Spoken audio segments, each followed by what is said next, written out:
online, and I read a lot of books, and there were a lot of atheist sort of blogs. Jeremy's parents were brought up Jewish and discovered the New Age religion Eckankar in Europe in the 70s. So Jeremy was brought up as an atheist. He is still religious now in the same tradition. He further explains that there's not rules or if, so the way I do things aren't religious as such. You know, but I guess you can say I'm religious in a way, yeah. It's more a philosophy or a way of life, rather than a religious practice with set rules and dogmas. Priya was born and grew up in Sri Lanka and came to Melbourne to study at university. She grew up in a Theravada Buddhist family and identifies as a Buddhist. She said she was still practicing the Theravada Buddhism that was taught in my family by my dad, but I am usually open-minded and I'm kind of open to learning about other religious things, but I am a Buddhist. She indicated that she was also interested in diverse types of Buddhism and contemporary Buddhist teachers such as the Dalai Lama and Ajahn Brahm, a prominent Australian Thai forest Buddhist teacher who was originally from the UK and who has a large following in Australia and also Southeast Asia and Southeast Asia. Both of Margaret's parents are Anglican priests.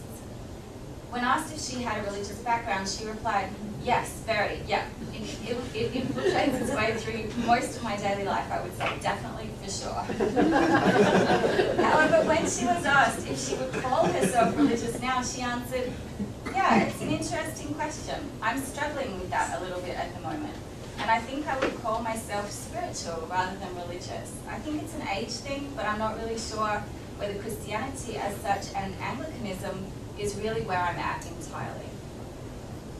So these 5 young people, their stories both substantiate some of the research described earlier, but also contribute some new insights and raise new questions. Hybridity and diversity emerge as clear themes. So whether it's a Western convert to Tibetan Buddhism or a traditional Sri Lankan Buddhist interest in a Western interpretation of the Thai Buddhist tradition, or a Jewish couple's conversion to Eckankar, many of the stories indicate that not only is cultural and religious hybridity present in the narratives of these young people, but also at times a fusing of traditional and modern, and perhaps even more accurately late modern, teachings and practices.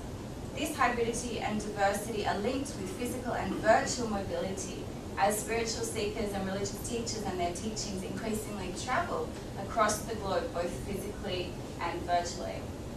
Most of these participants were also heavily influenced by their parents' religious choices. And while for some of them they have happily stayed in these traditions, others are staying in them but concurrently questioning them. Parental influence seems to be a much stronger influence than friendship or popular culture for this sample of young people. So far from having either a whatever ambivalent or consumerist approach to religion, all of these young people were deeply engaged in religion and or questioning religion from a relatively young age. Now this study is focused on young people who have been active in interfaith youth work and who mostly identify as religious, so they are by no means a representative sample of the whole of Australia. Yet their experiences are often somewhat overlooked in analyses which stress young people's consumption of religion and spirituality and obsession with social media and popular culture. Sure, these participants read blogs and go to websites for information, but they do so as they have genuine questions about religion and meaning, and their deep religious, spiritual and non-religious beliefs inform very much their everyday life, and in this case, their interfaith activism. So this correlates with findings from the Gen Y study that young religious people are more likely to engage in volunteering than non-religious youth.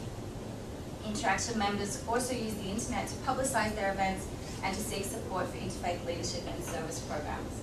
So finally, in this case, while Interaction has received significant funds from state agencies to conduct their peace-building projects, the strength of this movement has been that it has been entirely led by young people who have designed programs for young people and marketed them accordingly. In this way, they have had more influence over the initiatives than typically occurs in Australian youth projects designed to foster social cohesion.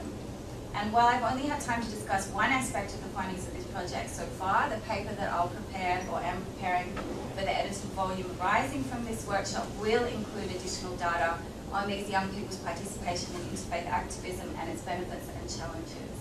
It will also focus on religious and spiritual diversity, including non-religious youth, hybridity, and the importance of social media, aspects that have all been somewhat under-examined.